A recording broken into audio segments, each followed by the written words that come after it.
कहिलेकाहीँ जीवनमा फिल हुन्छ कि म निकै नै पछि परेको छु।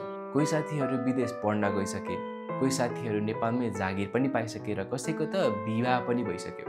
र म जीवनको रफ्तार सबैको फरक हुन्छ। कोही 22 मा सफल हुन्छ भने कोही चाहिँ 35 पुगेपछि मात्र सफल हुन्छ। मैले आफ्नो फेसबुक र इन्स्टाग्राममा राम्रो हाइलाइटेड स्टोरिज मात्र देखाउने गर्छ। जुन पछाडिको फेलियर छ, जुन पछाडिको स्याड स्टोरिज छ, त्यो त हामी हेर्दैनौँ, त्यो त हामीलाई थाहा हुँदैन। हामीले मेहनत गरिराख्यो भने सक्सेस चाहिँ एक दिन पाइन्छ। अब कसैले छिटो पाउनु होला, कसैले चाहिँ ढिलो पाउनु होला। अब लाइफलाई मेजर गर्ने मेट्रिक चाहिँ के हो त? के त्यो मार्क्स हो, क्या त्यो फलोवर्स हो, या तपाईँको फेसबुकमा कतिवटा लाइक्स आयो, त्यो चाहिँ राइट मेट्रिक हो त कि तपाईँ कतिको सक्सेस हुनुहुन्छ, तपाईँको लाइफ कस्तो छ? नो। रियल मेट्रिक अरूसँग हामी कहिले पनि कम्पेयर गर्नु हुँदैन। हामी आफूसँग कम्पेयर गर्ने हो। अस्तिको हप्ताभन्दा यो हप्ता तपाईँले कतिको इम्प्रुभ गर्नुभयो, अहिलेको हप्ता तपाईँ अस्तिको हप्ताभन्दा 1% मात्र पनि इम्प्रुभ गर्नुभयो भने तपाईँको मेट्रिक ठिक छ। सो लाइफमा मेट्रिक बेन्चमार्किङ अरूसँग हुने होइन, आफूसँगै हुने हो। हामीले कम्पेयर गर्दाखेरि आफूलाई अरूसँग गर्ने होइन, आफूलाई आफैसँग गर्ने हो। यस्तो थट्सहरू चाहिँ मेरो माइन्डमा पनि आइ नै रहन्थ्यो र कहिलेकाहीँ अहिले पनि आइरहेको हुन्छ। सो यसलाई म कसरी ट्याकल गर्छु? फर्स्ट, म आफ्नो डेली रुटिन चाहिँ प्रपरली म्यानेज गर्छु अनि प्रपरली प्लान गर्छु। सो ओके, म दिनमा यी कामहरू गर्छु, यसरी आफूलाई बिजी राख्छु, यो किताब पढ्छु भनेर एउटा ओभरअल डेली रुटिन चाहिँ फिक्स्ड बनाउनु पर्ने हुन्छ।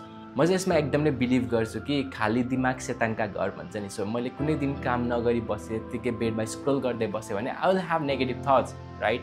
आफूलाई बिजी राखिराख्यो, कुनै फ्री टाइम स्लटमा बरु बुक पढ्यो, कहीँ बाहिर वकमा गयो, दाइहरूसँग भेट्यो, साथीहरूसँग भेट्यो। So you just have to keep yourself busy and not let negative things impact you. तपाईँहरूले आफ्नो माइन्डमा अति नै नेगेटिभ थट्सहरू आयो भने चाहिँ यसलाई चाहिँ डायरीमा चाहिँ लेख्नु होला।